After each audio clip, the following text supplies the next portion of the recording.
Hey, how's it going? Well, I'm gonna do an update on the van after finish painting it. I'll just give you a walk around and point out what I did.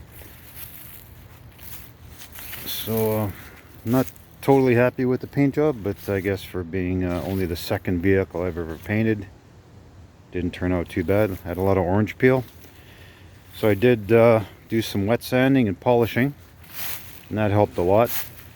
But I think I'm going to do a little bit more later on. Still got some orange peel. Just a quick walk around.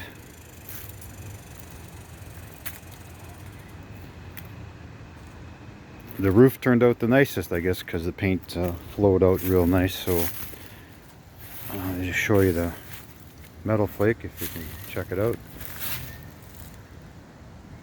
Metal flake turned out nice, fairly even. Bodywork's not great, but then it is a 50-year-old van.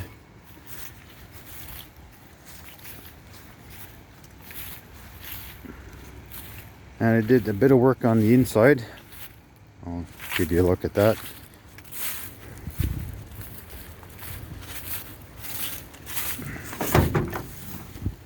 So I painted the dash, steering column,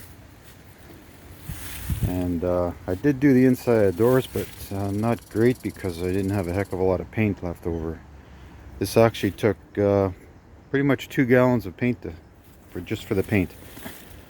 So you know, I could always get some more and fix them up later on, but then I put this material on the doors, same thing on the dash,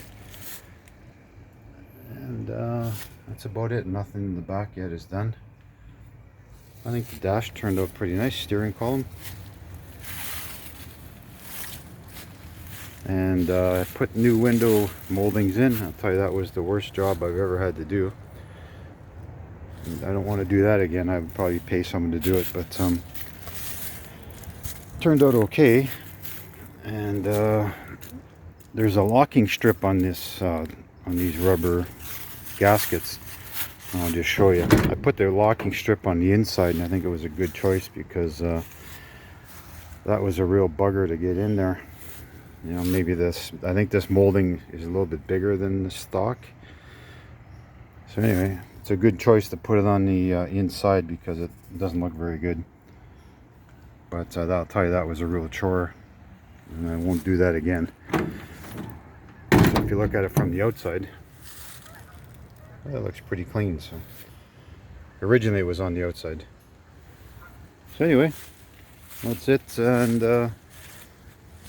now it's just a matter of finishing the inside and maybe some more wet sanding and polishing. Okay, thanks for watching.